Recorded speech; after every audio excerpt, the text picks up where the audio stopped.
All 10 U.S. Navy aircraft carriers are in port for the next week. No carrier is operating anywhere in the world.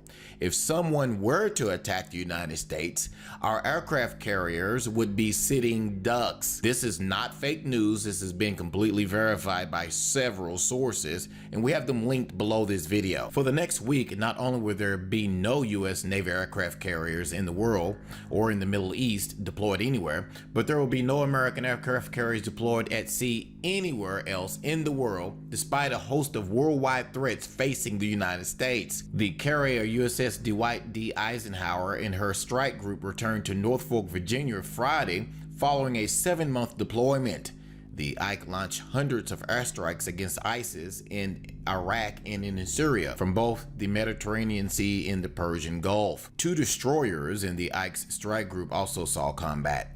The USS Neitz and the USS Mason were attacked in the Red Sea when Iranian-backed forces in Yemen launched cruise missiles, which were intercepted by the Mason. A retaliatory strike by the Neitz destroyed the radar installations in Yemen in October. The Eisenhower's replacement carrier, the USS George H.W. Bush, was deployed by more than 6 months in the shipyards and will not be able to replace the Ike until early next year, according to Navy officials. While there is no U.S. aircraft carrier in the Middle East right now, there is a large deck U.S. Navy amphibious assault ship with thousands of Marines on board, as well as helicopters and some jets to respond to crisis, according to officials. In the meantime, the Navy has reported that the U.S. military has other jets available to make up for the aircraft carrier gap in the Middle East and elsewhere in the world. The Navy can also surge a carrier now in port to deploy if necessary, but the absence of a deployed U.S. Navy aircraft carrier, long seen as a symbol of American power projection, is noteworthy. It is believed to be the first time since World War II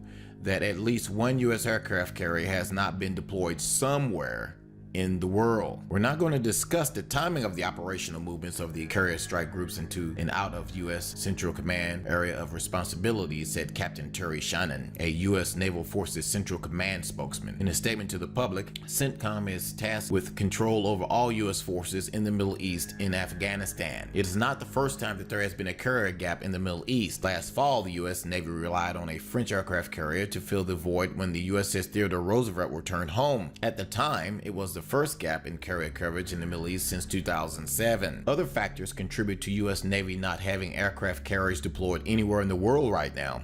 From 2011 to 2013, the U.S. maintained 2 carriers in the Persian Gulf on the orders of CENTCOM's then Commander General James Mattis, who is now President-elect Donald Trump's pick for Defense Secretary. Whatever the case may be, the United States has no aircraft carriers deployed anywhere in the world. This is actually potentially dangerous since China's been trying to flex its muscles over the Pacific. And this time, China can take Taiwan, and if they choose, Japan too. North Korea can take South Korea, Russia can take Ukraine, and the Arabs can all go attack Israel if they wanted to. By the time the US is able to respond to any of that, it will be all over. What do you think? Is Obama setting the United States up for an attack, or is this all blown out of proportion? Leave your comments below this video. Thanks for watching.